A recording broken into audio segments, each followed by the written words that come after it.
Everybody doing? Okay. Good. That wasn't real convincing. Just being honest. How's everybody doing? Okay, it's Sunday morning and you're here, so that's a win, right? All right, so I'm going to start. I want to tell you a story, an old story. So, how many of y'all like sports? Anybody? Football? Ish? Okay, all right. So, it was January 3rd, 1993. Left in the third quarter was 13 minutes and 19 seconds. If you're a football fan, you know that's a lot of time left in the game. And the Houston Oilers, some of y'all in this class probably didn't know there was ever a team called the Houston Oilers because I think they're now the Tennessee Titans, and then they restarted and they're now the Texans. Just for your random trivia night, you can remember that one. So the Houston Oilers were so far behind, or so far ahead, of the Buffalo Bills. It was 35-3 that the fans began to leave. I don't know if you've ever been to a game where it was so bad you began to leave. There's been some games that I should have left that I didn't. But it didn't turn out the way this game did. So they were so far behind, and they were in Buffalo, New York, which it would have been January in Buffalo. And if you don't know much about Buffalo in January, it would have been really cold. And then their team is getting just beat down. And so people began to leave. They didn't stick around. They were like, forget this, let's go. So they left, right? But the game wasn't even over. It wasn't even close to being over. And so it had the Bills fans stuck it out. They would have seen something happen that was pretty amazing. And so in less than 7 minutes, so not just the 13 and then the fourth quarter, but in 7 minutes, the Bills had scored 27 points and coming within 4 points of the Oilers. But the game still was not over. In fact, they tied it up to go into overtime and eventually won the game 41-38. So why does that have anything to do with Jesus and the Bible? Well, what you could pick up on that is these fans of their team gave up. They gave up, right? They didn't keep going. They didn't keep supporting. They didn't keep cheering on their fans. Instead, they were pretty disappointed. They left. Well, last week we talked about trusting in God's timing, and we talked about end times and how we don't know when Christ is going to return, but we know that because he promised he would, it's going to happen. And we talked about that, how we have to trust God's timing. And well, today we're going to talk about and be encouraged that as we wait, we must keep serving faithfully. And so hopefully our serving faithfully is very different than sitting in the stands just cheering on those who are playing the game, but actually getting involved. And so today that's what we're going to talk about. Yogi Berra, who also some of you may not know who that is. He was a catcher for the New York Yankees. He's famous for his one-liners. My personal favorite is that 95% of the game is half mental. I don't know why, but it makes sense to me. If you like math, it probably doesn't make sense to you. But anyway, Yogi Berra, he's famous also for saying it ain't over till it's over. Right, so with the game or with this life, it ain't over till it's over. There's no reason to give up or to quit. But instead stick it out. For followers of Christ, it ain't over till it's over applies to the return of Christ, which is exactly what we're talking about in Matthew chapter 24, the return of Christ. And it applies in the fact that we shouldn't give up. If you're discouraged, your back's against the wall, you want to just quit, throw your hands up, don't. Right? Don't do that. Keep going. And so we're going to be in Matthew chapter 24, verses 42 through 51. But we're going to start with 42 through 44. So Matthew 24, 42 through 44. Who would like to read that for us this morning? Give me a second to get there. I'll read it. Nobody's fighting for it, so we're going to let you find it, Hunter. I'm slow. 40. What did you say? 42 through what? 42 through 44. Therefore, be alert, since you don't know what day your Lord is coming. But know this: if the homeowner had known what time the thief was coming, he would have stayed alert and not let his house be broken into. This is why you are also to be ready, because the Son of Man is coming at an hour you do not expect. So the example given here is a homeowner and their house being broken into. Has anybody ever had their house broken into? Yeah. So it was I'm going to tell a story, another one. So it was Good Friday, 2017, and we were living in Natchitoches, Louisiana, and we went to bed that night, not thinking much about it. We were renting a little townhome there in town, and we, being the, I guess how we are, our personality, that the master bedroom was downstairs, but we chose to not stay there. There was 2 bedrooms upstairs, and we only had Anna at the time, and she was really small, so we were like, we'll just take the other room upstairs, and that way we can be close in here. And so we were upstairs. I think Carrie's parents were actually there, downstairs, and I woke up, and we didn't go to, it was kind of a normal night, but kind of not. Anna was just real fussy, and she wouldn't want to go to sleep, and it was, I don't know what time it was, it felt like it was in the middle of the night. I heard a loud crash, and I thought, okay, well, I guess I didn't attach the floating bookshelves very well. They must have fallen. So let me go check in her bedroom and see what's going on. And I walked across there, everything was fine. It's like, okay, whatever. Went to the bathroom, came out of the bathroom. From the bathroom, you look straight down the stairs, and I could walk halfway and see the door. When I got halfway down the stairs, I could see that the door had been kicked in, dead bolted. All the trim was broken, shattered in half, like, what the world. So I went, fight or flight. You don't know what you're going to do. Well, I didn't flight. I went the other direction and searched the whole place. Didn't find anybody. Called the cops. They showed up. Anyway, we had no clue that somebody was going to break in that night. They didn't act. I don't know that they came in. I always say they didn't come in because my wallet was sitting on the table and it was still there. Or they looked at my wallet and said, wrong house, let's go somewhere else. But the moral of that is, you don't know when that's coming. You have no clue when somebody's going to kick your door in. Even if you have an idea somebody's coming after you, you still don't know when it's going to happen. Like, hopefully none of y'all are in that situation where you think somebody's coming after you. But the point is, like, if you're a homeowner or renter, you don't know when that's going to happen. You have no clue. But we have this example here that says, of course you don't know. If you knew, if I'd have known, I'd have sat up all night in the living room waiting, right? But that's not how it plays out. So this message is really clear. People living prior to Christ's return, which is every one of us, every single person alive on this planet, we're living prior to Christ's return, his second coming. We need to be ready. We need to be ready for his coming, and that's what it's telling us. We need to live with anticipation. And we're going to talk about what that looks like, but it's a call for continual expectancy. So I don't know if there's a specific thing in your life that you do live with anticipation for. Maybe some of y'all have an example. What's something that you in your life, you think about and you're always ready for it to happen? Ready for it to happen. Anybody? Football season? Anybody? I was going to say birth of a child, but I mean football. Yes. Sorry, Hunter, I had to. But there's certain things and milestones in our life that we do live with great expectation for. And in the South, both of those things you just said are 2 great examples of what people in our context, in our culture, we live for. We live for hunting season, we live for football season. There may be some of you in this room that say, I couldn't care less about either one, but you still have something in your life that you are constantly, man, it just ended, I can't wait for the next one, right? Sports fans, we are notorious for this. Like, there's always next year, and we're always waiting for next year because that's going to be our year, right? Anybody? Maybe?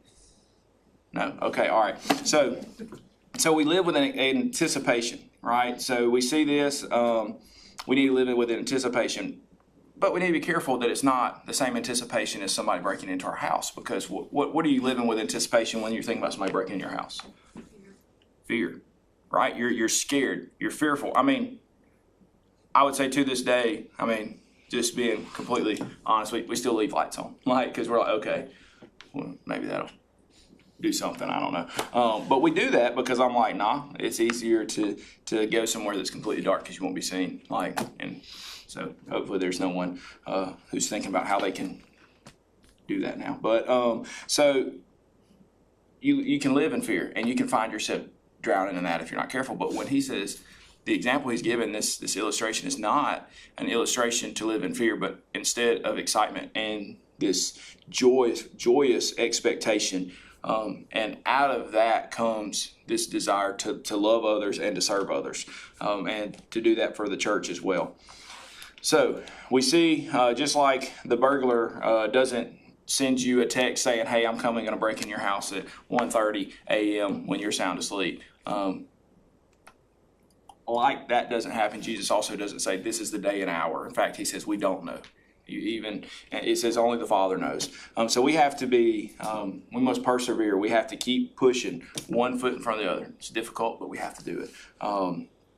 It's not because God's warned us, but sometimes we don't because it's our own negligence. We have to be intentional. I think that's the key word with our walk with Christ, is being intentional. All right, so with being intentional, with living with expectation, what does it look like to be alert and ready for Christ's return? In your eyes, what do you think that means? How does that look for you? Living for Him daily. How? Praying, studying His Word. Yeah. Spreading the gospel. Yeah, practicing spiritual disciplines. I mean, spiritual disciplines are things that we discipline ourselves to do so that we grow in our faith. Praying, reading the Bible, those are two that you don't typically just say, I'm going to do that and do that. And like the number one thing people say when it comes to prayer, well, I don't know what to say. Like, what am I supposed to say? Well, as any communication and any relationship grows, the more you do it, your prayer life will grow the more you do it. And so what does it look like to be alert and ready? Be focused on Him. I think that's the number one thing that we can look at. So Jesus often used the phrase Son of Man to refer to Himself. This is a self-designation that identified Him as God's Messiah. When Jesus used this title, He was assigning prophecy from Daniel chapter 7, verses 13 and 14 to Himself. Daniel also prophesied that a Son of Man, which is found in 7:13, would come suddenly to earth. And we see that is Jesus. Right? I think that's one thing that's so cool about the prophecies. I think I may have shared this last week. I can't remember if I did. But modern day prophets are right 6% of the time. I think I said that last week. But modern day prophets are right 6% of the time. And it's usually very vague, very broad stroke comments that they make that are correct. Like saying, the day's going to end. Well, yeah, at 11:59 p.m. the day is about to end. You know what I'm saying? Not that there's literally been somebody prophesy that, but y'all get what I'm saying. But biblical prophecies, if you look at the Old Testament, are 100% accurate. All those things have come true. All right, so when you see, I think it's so cool to read. Sometimes we look at the Old Testament and we don't want to talk about it because maybe it's boring or we think it don't apply to today. But when we read it and see the truth that's unpacked there, and it's actually really colorful images that are given through the Old Testament, specifically like the prophecies of Daniel, when he says that the Son of Man is coming, and then Jesus refers to Himself as the Son of Man. That's prophecies fulfilled. That just gives credibility to the Bible. Hunter and I were talking before about how sometimes in college the classes can make a very confident argument or statement about theories to make them think that things were created one way, but really there's way more proof that the Bible is real than a theory. And so if we read it and we unpack it and we persevere through it and we're diligent to keep pushing and reading, it's not a matter of reading it to make yourself believe it's true. It's a matter of reading it and seeing the historical proof. And so that should help us and encourage us to keep moving forward as we do, living with expectancy of Christ's return. So we're going to read Matthew 24:45 through 47 now. Who would like to read that for us?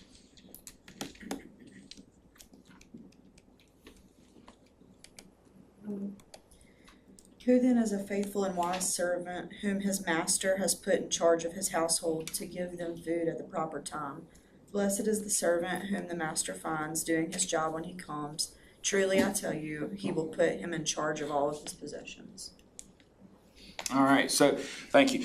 Being alert and ready for the return of Christ calls for faithfulness. Right, calls for faithfulness. That is a word. Faithfulness is a word that can very easily maybe be misunderstood, or it can, if we're not careful, it becomes one of those church words we just throw out when it's convenient. Maybe I should just ask this question. What does faithfulness mean to you? Being steadfast in something. Being loyal. Devoted, steadfast. What else? Anybody? Continuing to work out the spiritual disciplines that you're talking about, even when you're in doubt sometimes because of the circumstances around you. Yeah, exactly. I think all of you are right. Christ used a very familiar household imagery in this passage of this idea of a master and a servant. As he's talking to the disciples, he wanted to get their attention specifically on the importance of remaining faithful to what God has called us to do, right? What God has called us to do. What are some ways that you can determine what God's called you to do? And now,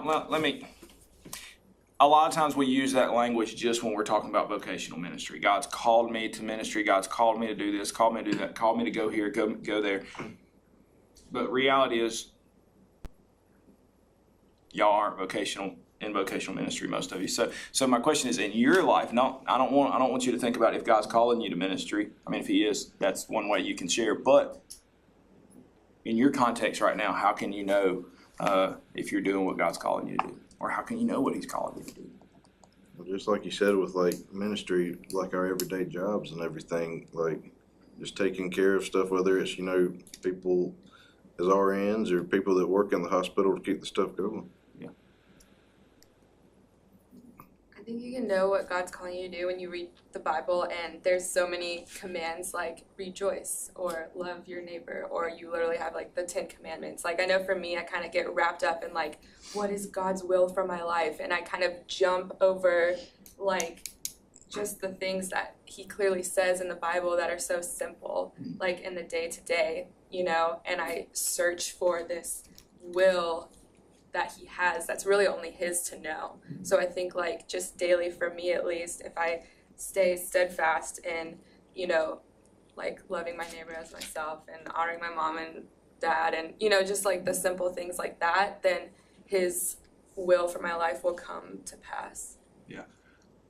I think when you think about your life as a Christian, everything that you have, the book specifically says your life, breath, energy, gifts, everything you have should be, God is expecting you to use those gifts and those things, because even the breath in your lungs is a gift from God. Hopefully you know that. Everything is supposed to be used to glorify God. Everything. And y'all know what the reward for faithfulness is? When you're faithful with those things, what the reward is on this earth. Bless you more. What? Bless you more abundantly. Okay, yep. But Eternal life. yep. I'm thinking a little bit. Y'all, I'm not saying you're wrong, but More to be faithful with. He gives you more to be faithful with, like, and not necessarily in financial means or anything like that. Because I know, like, the tendency is like, if I'm just faithful, God's going to bless me with a bunch of money. Well, that's not necessarily true. Like look at the disciples' life. Like, if that would have been the case, they would have been all living in a big mansion, calling the shots. But that's not what happened. In fact, they gave their life for what they believed. They believed in what their faith was. They believed it so strong. They believed in Jesus so strong that they died. And it wasn't just like they were, like, don't hear me say, they were foolish and they ran out into gunfire because they were like, long live Jesus. No, it was like, no, we're going to stand firm in what we believe because we know it to be true. To the point that even years after Jesus had ascended, they were still going strong, and people didn't like that, and it went against the grain. And because of that, they were killed for their faith. The reward for faithfulness and your responsibilities is more responsibilities. One thing I've learned over the last 10 years is that if you're, and I've heard it, there's things we hear and we hear it and we hear it and we hear it, and then you experience it and it's different, right? Because I know at different points in life you've heard things and then you hear it and it applies and you go, oh, I was having a conversation recently, and I'm going to get back to what I've learned, but my ADD brain. I was having a conversation recently with somebody and they were like, when when do kids begin to understand and say, you know what, my parents were right on some things? Like, your parents may not have been perfect. They weren't. Parents aren't perfect. If you think parents are perfect, you don't have kids yet. And so one day you'll understand parents aren't perfect. But I told him, I said, you know, honestly, from thinking about it from my perspective, if you really start to think about your parents and some of the things they said to be true when you're about 25. And we're talking about that. Like, why is that? That's pretty consistent. Because according to science, they believe that's when your brain is developed. You know, our brain develops at about 25. If you're not 25 yet, no offense. Don't throw stuff at me. But context, right? So if you're not 25 yet, give it a few years and you're going to appreciate what your parents said to you, maybe. Anyway, I don't know your all your stories. But we were having this conversation. And for me personally, it was about 25 that I go, oh, I see why my dad always said, the people you're around right now, so you're going to be in 5 years. Oh, I get that, you know, you got to be faithful here and faithful here. Like, I get some of the things they were saying. While I may not have completely agreed with everything they said, I started seeing some of those foundational things that they taught me. Oh, they knew what they were talking about. You know what I'm saying? And so realizing that after I said that this group's like 20 to 30, right? Is that right? So some of you aren't 25 yet. Hear me say that you're going to appreciate your parents more, not that I'm saying your brain's not developed, okay? So it's like they're going to walk away going, we don't like Caleb. He told us our brain's not developed. Like, does he know what I do? I do. No, I'm just kidding. Love you guys. All right. Well, the thing I've learned, right? All right. Back to that. The thing that I've learned is that in this life, especially in our culture and in our nation, what do we want? American dream. The American dream. We want more. We want more. I want more. You want more. Come on. You want more. You want to continue to grow. You want to continue to get better. We all do. Like, that's the American dream. But you know what I've learned is, if you want to be trusted with a lot, you got to be faithful with little. And when I was in seminary, I was working a part-time job at a very small church in just north of Fort Worth. And I didn't hear myself as complaining, because I didn't really think that was the case. I was talking to a friend. He was serving a church that was a little bigger, and I did not hear myself as complaining, but one of the ladies that walked by heard me as complaining, and she got me in line. And she was a lady who worked for the seminary, and she was a custodian. And she was, it was more of encouragement. She said, she stopped me and she's like, hey, you want to be trusted with a lot, you better be faithful with little. And I was like, yes, ma'am. I wasn't saying, but then I started to think about that. So often we want we want big instantly, and ministers we're not exempt from that. We're not. And so I just think, as I read this, the reward for faithfulness in your responsibilities is we've been given, you'll be given more responsibility. Now think about that. A lot of times what we want as our reward is stuff, money. We want physical, but that's not what we're promised. And our pastor says a lot of times we're called to faithfulness. And we want success and we want riches, but we're not called necessarily to have those things. We're called to be faithful. And that's the number one thing. If Christians want to be ready for Christ's return, they should not be speculating about when it'll happen. After all, that is what we're discussing, is when Christ is going to return. And there are groups out there that's all they talk about. They lose track of the gospel and they just want to talk about when is Jesus going to return. And they get so bogged down on trying to relate Revelation to today and how the animals that are flying with eyes all around them, they think that those are jets and things like that. But I don't think that's what John thought personally. But anyway, we don't need to spend our time speculating when it will happen, because that is just a complete waste of time. And Jesus has already made that very clear in this passage and the passages the past few weeks. Instead, we should be busy going about doing what God's called us to do, and that is honoring Him, loving Him, and serving others. Right? He said the greatest command is to love God with all your heart, soul, and mind, and to love your neighbor as yourself. Many young people or even older adults often express their desire to do more for Christ. I just want to do more for Christ. And some sincerely will say, if God opens the door, I will gladly go through it. Then they wait around wasting valuable years. And the fact of the matter is that the doors are already wide open. We just choose not to go through them. Dozens of missionary agencies, Christian evangelistic ministries, and relief organizations are always looking for people who want to serve. And that doesn't mean that you quit your job and move to go do that. That means there's ways to serve now. Christians need not to be waiting for these ministries to call them, because look, it's easy to get in this rut of, well, if God wants me to do it, somebody just reach out and call me.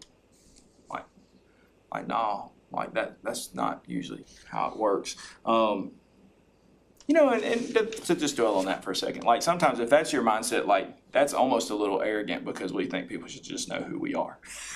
Like when we're supposed to be making everybody know who he is, we think people should know who we are. We shouldn't be waiting for that. Instead, we need to be assertive and seek out these opportunities to serve. And you can be faithful and serve where you are. Like I've worked secular jobs. Like I drove a truck for a while, and the people I worked with, like some of them, I didn't always act the way I should have when I was working that job.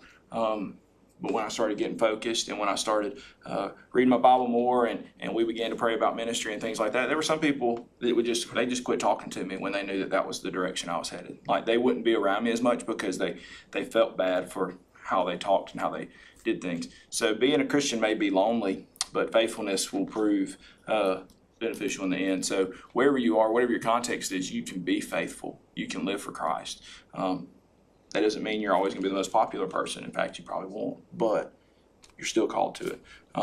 So be encouraged that no matter where you are, you can still be faithful. You don't have to quit and move to the other side of the world. All right. Chapter 24, verses 48 through 51. Our last passage for this morning. So 45 through 51. Who would like to read that? Or 48 through 51, sorry. I will. All right. But if that wicked servant says in his heart, my master is delayed, and he starts to beat his fellow servants and eats and drinks with the drunkards, the servant's master will come on a day he does not expect him, and at an hour he does not know. He will cut him to pieces and assign him a place within hypocrites, where there will be weeping and gnashing of teeth. All right, so what makes me think about this is like, when I read this, I think about in the movies when you have the kid whose parents have gone away, whether they're at a business party or on a trip, and they left the teenagers at home. What happens? They throw a party, right? They throw a party, and they're all partying, and they're having all their friends over, and the house is getting completely trashed. And what happens? Parents show up. They pull up. Wait a minute, Mom and Dad aren't supposed to be here yet. They're not getting back till tomorrow. Well, that's just how my brain works. I went there when I'm reading this, and I think it's just like the kid or the teen who plans the party when the parents are gone. They think they're having this good old time, and they'll get it all cleaned up and fixed perfect right before parents get home. But guess what? It doesn't work that way. It never works that way in the movies. They're never a party, or if it does, I don't know what movie it is, but if it does, they probably like left something broken, and Mom notices it right away, right? So. Just like the kid in the movies, we can't live a life devoted to this world and with the expectation that we can get cleaned up last minute. Because why? We don't know when last minute's going to be, right? We don't know when the last minute's going to be. It could be, we use a lot of times with students, because every year there's a tragic accident with a student. And we use the example like you could be driving home tonight and something happened. But the reality is you could be walking to the worship center and something happened. I hope that doesn't happen, but it could. We need to live with the expectation that it could, not out of fear, but out of joy in living for God, right? That's what we should do. We shouldn't wait till last minute, because we see a very vivid picture here of what happens. That's not what needs to happen.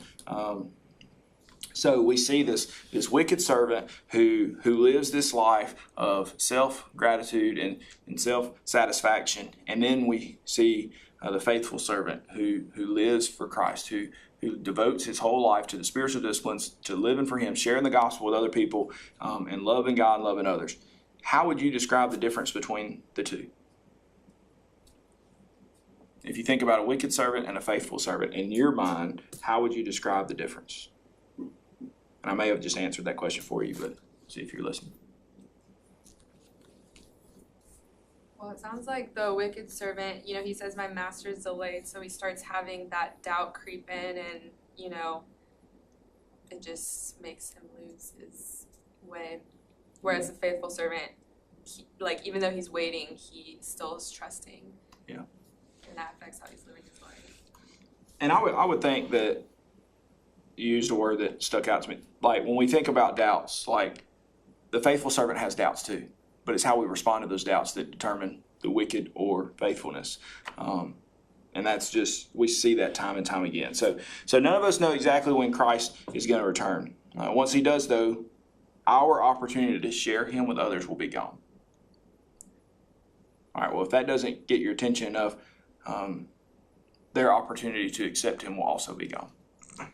Right, so that should get our attention. The fact that once Christ returns, not only has your opportunity to share his goodness with others gone, but the opportunity for those people that you're called to share him with, they don't have that opportunity anymore. It's gone. Like, that should get our attention. How can we help others prepare for Christ's return? Be an example of living our life for Christ. Be an example. I like it. Anybody else? Just basically sharing our testimony and stuff. Being willing to be bold even when we don't feel like it. Yeah. Because you never know. That's right. You know, at the end of 51, whenever it says in that place where there will be weeping and gnashing of teeth, that's like basically giving us like pretty much a vision of hell, right? Yeah, I think so. Yeah, because hell's described a few times, and it's not a pretty picture. I mean, gnashing of teeth, weeping and gnashing of teeth in the Old Testament was also a sign of extreme mourning. They were in extreme mourning. You see passages where people says they would rip their garments and cry out, and gnashing of teeth is described as well. I mean, it's pretty intense, graphic. If you really think about what that means, I think so. Yeah. I think faithfulness and consistency. We are called to verbally share the gospel, yes. But if we share the gospel verbally but don't live it, we're no different than the hypocrites that are described in the New Testament when Jesus says, when you pray, don't stand out on the street corner and pray for people to hear you. When you fast, don't walk around moping and let everybody know you're fasting, because then you're really just doing it for yourself. So if we proclaim one truth but live a different one, how are we any different than the hypocrite, right? We're not. So we need to be consistent, and I think consistency is the key. Not perfection. Not perfection. It's all you need to be progressing in your sanctification. You need to be progressing in your Christ likeness. Perfection will not be reached on this earth, but you need to be progressively growing like him and be consistent. You're going to mess up. Dude, I mess up all the time. All the time. So it's not about perfection, but it's about progressively growing more like him, which happens through spiritual disciplines and faithfulness. So, like I was talking about, like with it giving like a vision of hell, it's also letting you know, like, the way I kind of interpret that is it's actually letting you know hell is a place. Absolutely. And if you're not faithful, then that's where you'll go. Absolutely, yeah. And I mean, the truth is, there's people who believe heaven is real, but they don't believe hell's real, and they believe that anybody can get anywhere. Everybody. Oh, they died. They went to a better place. We hope. We don't know that they went to a better place. I know that sounds harsh, but that's just truth. We don't know they're going to a better place, and so yeah, it is a real place for sure. And so there's this word. It's called it's not a word, it's 3 words, but moral therapeutic deism. And what that means is that people believe you can just be good enough, and if you do good enough times, that'll get you to heaven. But we know that's a lie. Like, even if you want to make that argument, okay, well, you're not going to do good enough times, because you can't. So even if that were the case, we'd all fail anyway. So it's not possible. The only answer is Jesus. And if you don't follow Jesus, then there is a clear, true place of hell that people will go. I mean, that's a harsh reality, but it's true. That's really not harsh. That's what we all deserve, right? There's no ounce of good in us apart from Jesus. Good point. Any other questions? All right, we're going to pray. God, we just thank you so much for today, Lord. I just thank you for the opportunity to be here. God, I just ask that you would help us to serve you faithfully, anticipating your return, God. I know that it's easy to fall into this routine of when is it going to happen, because it's been 2,000 years, God. But we know that you're faithful, and we know that your promises come true, Lord. So we ask that you would help us to be faithful and live expecting your return. God, I pray for this group. God, I pray that you would build them up, strengthen them, fill their cup, and send them out, Lord. And I pray that they would live consistent with what your word teaches and their faith. God, we love you so much for sending your son to die on the cross for our sins, to keep us able to have a relationship with you. It's in Jesus' name.